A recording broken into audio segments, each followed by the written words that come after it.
We're going to be hearing again from Jay Powell later today. Is AOC really going to ask questions? Is that how this is going to work today?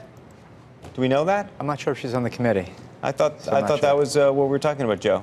Yes, AOC's going to ask some questions. Okay, that'll be interesting. That would be a little. What do you want to hear? And he kind of dissed her yesterday, I think. Powell did. Yeah. So she usually doesn't shy away from. I mean, if I were her, I would, but she doesn't shy away from a fight about actual issues, which is frightening.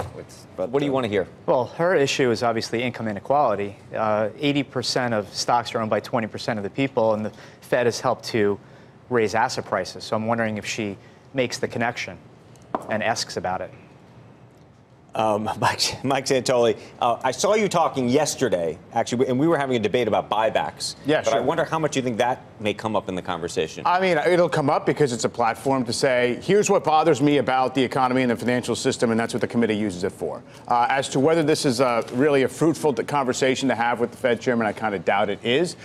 It's fascinating, though, the way buybacks have been isolated as this big villain that seems to capture a lot of the unease about all these other issues, whether it is income inequality or stagnant wage, whatever it is. It seems like it's been focused in there, and it's very strange as a as a focus of all the attention. Okay, Mr. Liesman, now that your microphone is working, are you sure it's working? I believe it is. What do you think is going to be said today? I'm interested to know. You know, we hear AOC. I don't think AOC is the whole of the Democratic Party, and certainly not any part of the Republican Party. I always sort of take a step back and say, where does Congress want to go with the Fed here? What are the main issues on the table?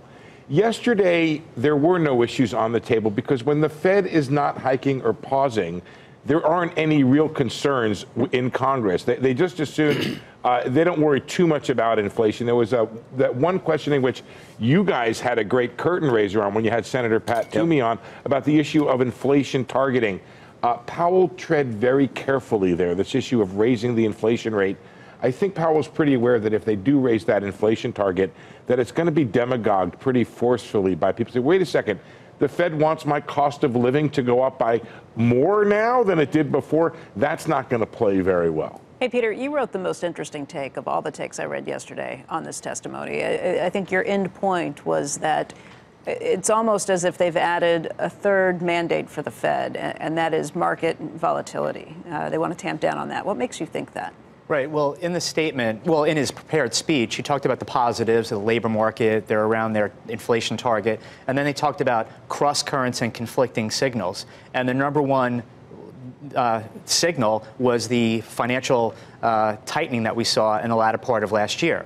Well, they think that it's some externality that causes the tightening of financial conditions when it's really the Fed policy. It's the tightening of policy that causes the tightening of financial conditions. It causes credit spreads to widen. It causes multiples to compress and stocks to fall. So they're really chasing their tail.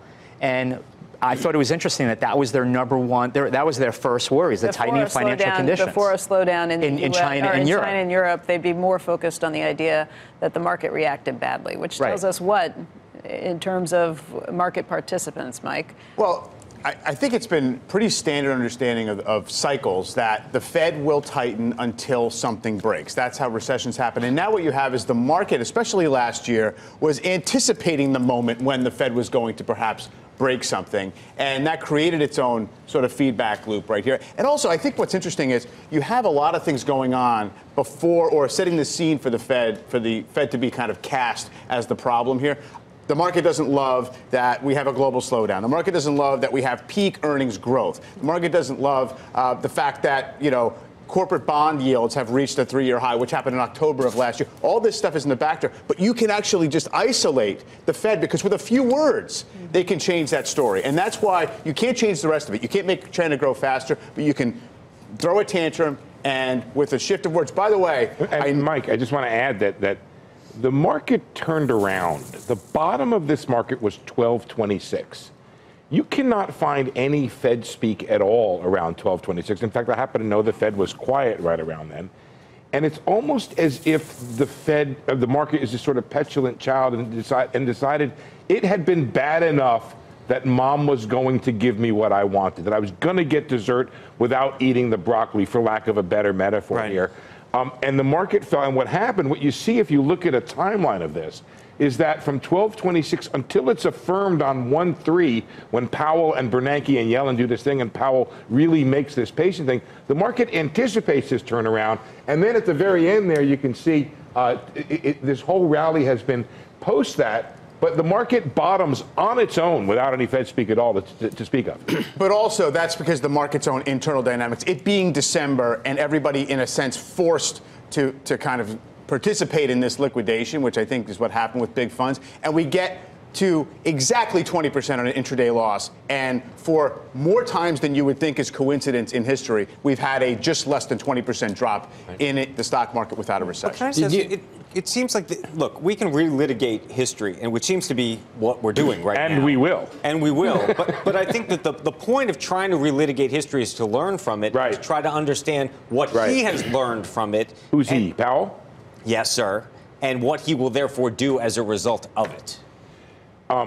We know that Powell and the Fed have learned a lot from the taper tantrum, which was that they need to be very sensitive to how they even float trial balloons. And we know he was a little careless. He was a little careless with a long way from neutral. He was careless with the balance sheet will be substantially smaller. He was careless with autopilot. And I think he's probably learned that he needs to be very sensitive to these things and watch very carefully. On the other hand, what we've learned from the actual balance sheet runoff, that remains something we're going to relitigate for a while, because what Peter said notwithstanding, market rates have fallen while the Fed has reduced the balance sheet. And there's a lot of technical reasons for that, but the idea that the balance sheet runoff has been responsible for some sell-off in stocks, that's something that's a matter of huge debate. Don't you think, though, at least in the last 6 months, the market's got more confidence in Powell? In other words, that he is going to be acting in a way which is going to be conducive to growth in the U.S. economy? That's two narratives. Is it confidence or is it? I think the only confidence, I'll let Peter answer this, but I'll say the only confidence the market has is that the Fed is now on hold, and that when Powell makes that shift, now they're happy with him, but they weren't happy with him before. Right. The market has little confidence when he's tightening, and they love him when he's not. Okay.